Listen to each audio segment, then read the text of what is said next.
Isaías 10, 27. E acontecerá naquele dia que a sua carga será tirada do teu ombro, e o seu jugo do teu pescoço, e o jugo será despedaçado por causa da unção. O texto que nós lemos fala de um contexto onde Israel estava subjugada, onde Israel estava cativa pelos assírios em um momento da sua vida. O povo de Deus havia pecado contra Deus, havia transgredido o mandamento de Deus, e muitos tinham seguido após ídolos, entrado em uma idolatria, e isso afrontou a Deus. E por causa disso, querido, quando você olha na Bíblia, você lê no Antigo Testamento, é recorrente essas coisas acontecerem, porque uma carga de idolatria foi trazida do Egito quando o povo saiu do Egito. Israel por muitas vezes esteve nas mãos dos assírios, dos egípcios, dos babilônicos, das nações que rodeavam as suas fronteiras.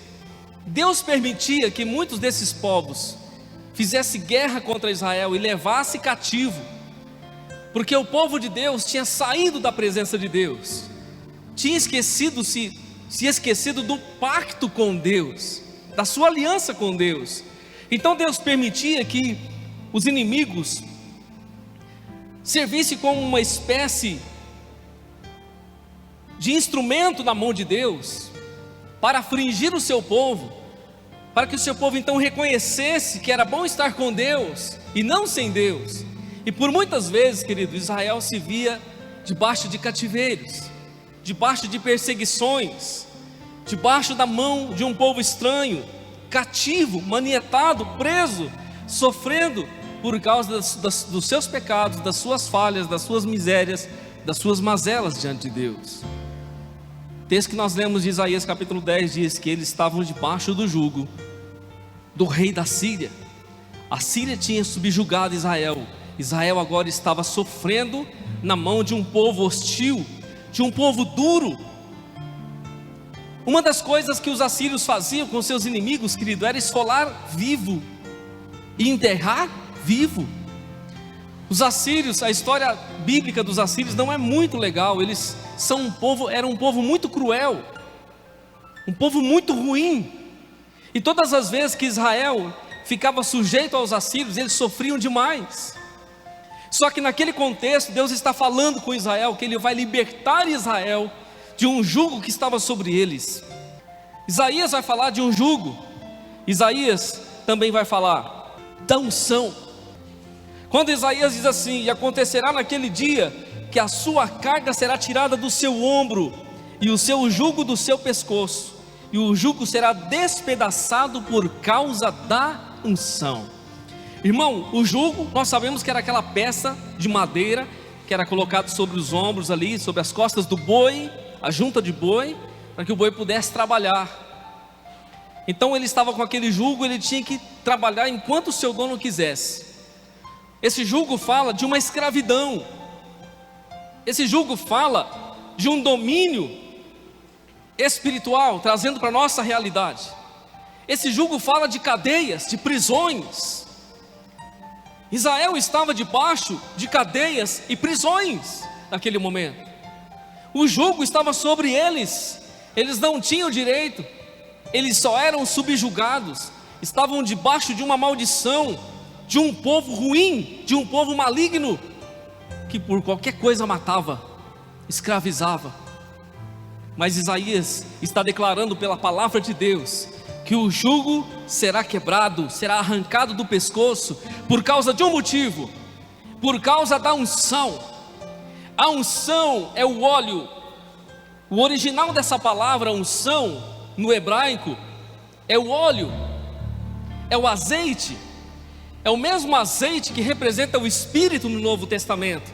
É o mesmo azeite que faz referência ao Espírito Santo que foi derramado sobre a igreja no livro de Atos dos Apóstolos, registrado no capítulo 2. Isaías está dizendo que o jugo será quebrado, despedaçado por causa da unção. Irmão, nenhuma enfermidade, nenhuma confusão, nenhuma barreira, nenhuma ação do mal, nada subsistirá na sua vida quando a unção do Espírito de Deus prevalece sobre a sua casa. Aleluias! O profeta Isaías estava dizendo: todo jugo será despedaçado por causa da unção do Espírito Santo, da unção da presença de Deus, do óleo fresco do Espírito sobre as nossas vidas. Aleluias! Jesus enviou o Espírito Santo à igreja. A igreja não está só, nós temos um poder em vigência trabalhando em nossas vidas. O Espírito Santo é uma pessoa evidente no corpo de Cristo. Ele está atuando para curar, para libertar, para dissipar as obras do mal. Aleluias! Sabe, querido, isso vai acontecer em nossas vidas porque estamos ligados com a palavra, porque estamos ligados com um compromisso com Deus. Irmão, todas as vezes que o homem de Deus e a mulher de Deus se afasta do propósito, ele cai em decadência. Todas as vezes que Israel se afastou do propósito de Deus, ela caiu em decadência. Todas as vezes que um cristão se afasta do propósito de Deus, o inimigo acha uma circunstância, acha uma brecha para entrar e colocar um jugo sobre a cabeça, sobre o pescoço, sobre a vida daquele ou daquela. Preste atenção, irmão, Isaías 61. O profeta Isaías, cheio do Espírito de Deus, numa visão profética e cheio da revelação, ele escreve essas palavras. 700 anos depois, Jesus vem. Jesus entra na sinagoga, na sua cidade, onde ele cresceu, em Nazaré. Todo mundo conhecia Jesus, irmão, filho da Maria, filho do José. Quando Jesus entra na sinagoga e ele pega o livro que o ministro deu a ele, você sabe, irmão, que naquela época a Bíblia, não é essa a Bíblia aqui, só tinha o Antigo Testamento. E o Antigo Testamento não tinha capítulo, versículo. Ainda não estava assim. Isso foi feito posteriormente. Quando Jesus abre a Bíblia, que eram os 5 livros da lei de Moisés, Gênesis, Êxodo, Levíticos, Número e Deuteronômio, e os profetas e os salmos, quando Jesus abre, cai justamente nesta passagem. Jesus não escolheu ler ali. Quando Jesus abre ali, aliás, quando o homem entrega o livro para ele, ele vai ler, está justamente naquela passagem. Jesus vai ler o que está escrito a respeito dele. E por final Jesus diz assim: hoje se cumpriu essa escritura. E todos ficaram maravilhados vendo Jesus falar as palavras de sabedoria, e disseram: mas não é esse o filho do José? Porque todo mundo conhecia ele, era de Nazaré, irmão. Só que Jesus estava falando: eu nasci da Maria, mas eu vim do céu, eu vim de Deus. José sim é meu pai de criação, Maria foi instrumento de Deus. Deus a usou para me trazer ao mundo. Eu sou filho de Deus. Jesus está dizendo: hoje está se cumprindo a escritura. O Espírito de Deus está sobre mim, pois que Ele me ungiu. A unção, Ele me ungiu para fazer o quê? Para que o Espírito Santo ungiu Jesus? Para pregar o Evangelho aos pobres. Ele ungiu Jesus para curar os quebrantados de coração. Ele ungiu Jesus para apregoar liberdade aos cativos e dar vista aos cegos, e para pôr em liberdade os oprimidos, para anunciar o ano aceitável do Senhor. O Espírito Santo ungiu Jesus para fazer uma obra extraordinária sobre a terra. Jesus foi aos céus e derramou o mesmo Espírito sobre nós. Você está achando que o Espírito Santo que nós temos é diferente daquele que Jesus tinha? É o mesmo. É o mesmo. Irmão, o Espírito Santo é Deus. Deus Pai, Filho e Espírito Santo. E é o Deus Espírito Santo que nos ungiu, porque fomos ungidos por Ele. Fomos ungidos para não termos uma vida no jugo do mal, mas para ter uma vida na liberdade do Espírito.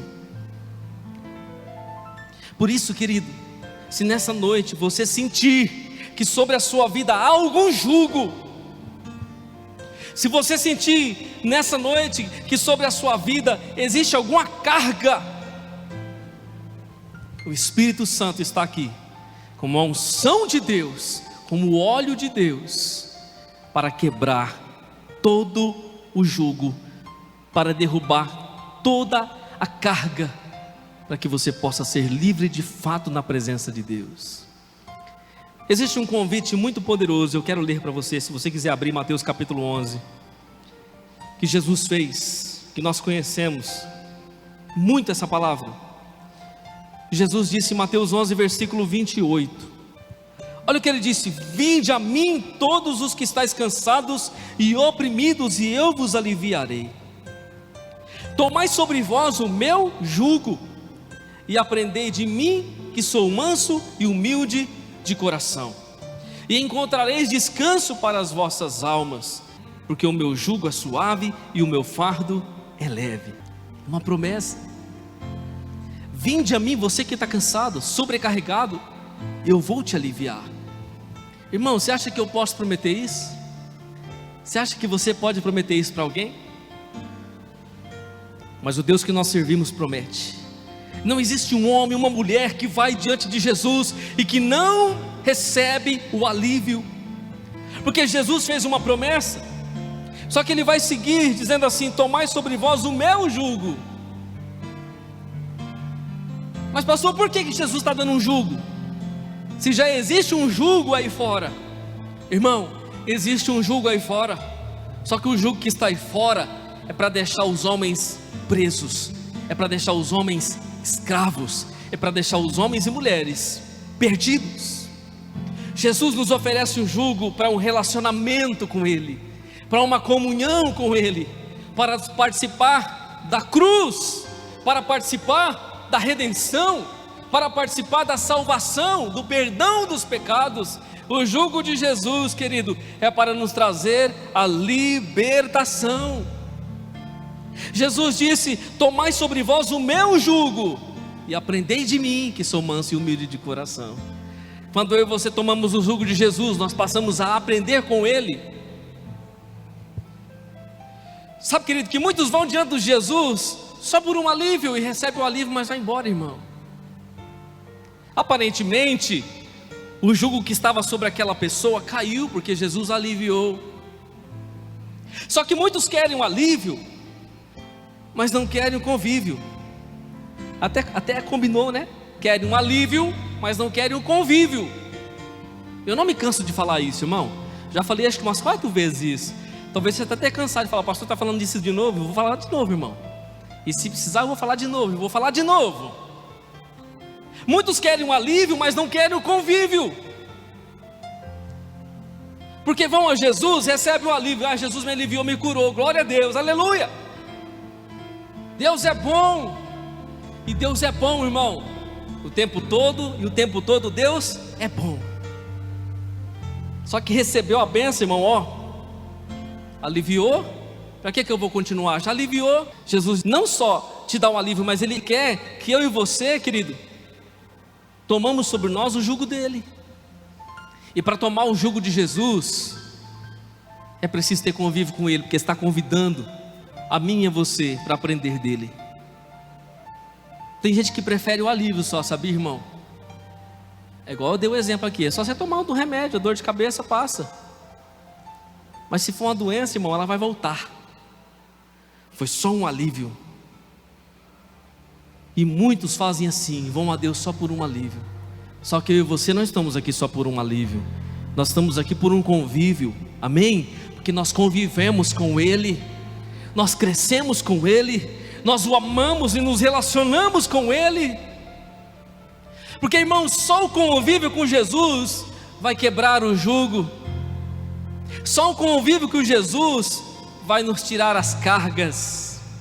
Só o convívio com Jesus vai mudar a nossa história.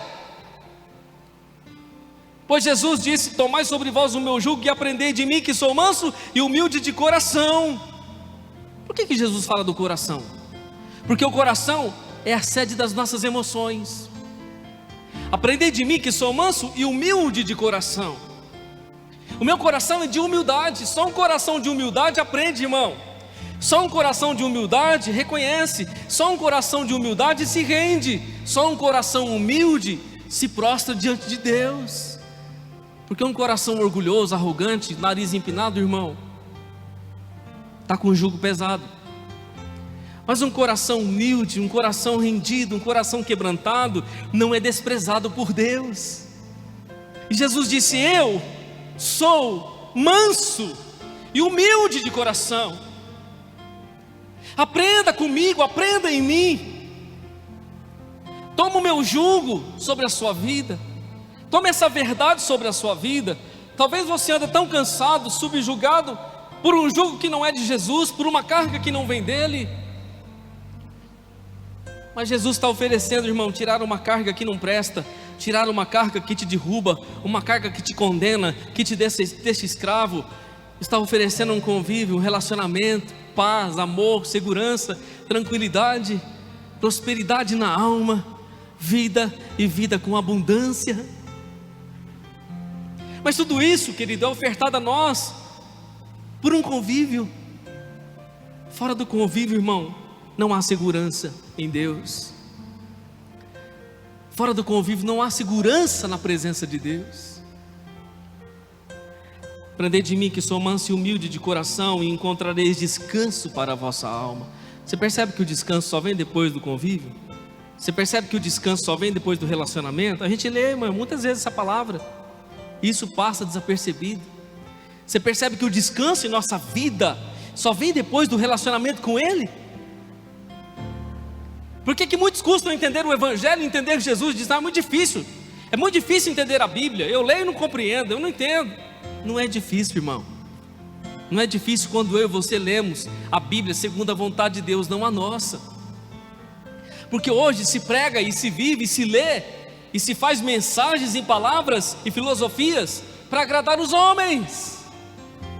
Se usa a Deus, se usa a Bíblia em prol dos homens. Mas quando eu e você lemos a palavra de Deus, para a glória de Deus, para a vontade de Deus, nós entendemos que o nosso lugar é no centro da vontade de Deus, que a glória é dele, a honra é dele, o louvor é dele, ele que é Deus, ele que está no controle, ele que manda, ele que governa, ele que reina. E que eu e você somos só os servos, somos só os amigos, somos só os discípulos. Mas deixa eu falar para você, querido, somos só isso, não somos? Mas foi para mim e para você que Ele revelou todas as coisas. Foi para mim e para você que Ele revelou o coração de Deus. Foi para mim e para você que Ele revelou a grandeza de Deus. Foi para mim e para você que somos os servos, que Ele derramou o seu Espírito, que Ele derramou a sua unção. Foi para mim e para você que Ele deu uma vida. Está aqui dentro do mesmo lugar onde estou lendo.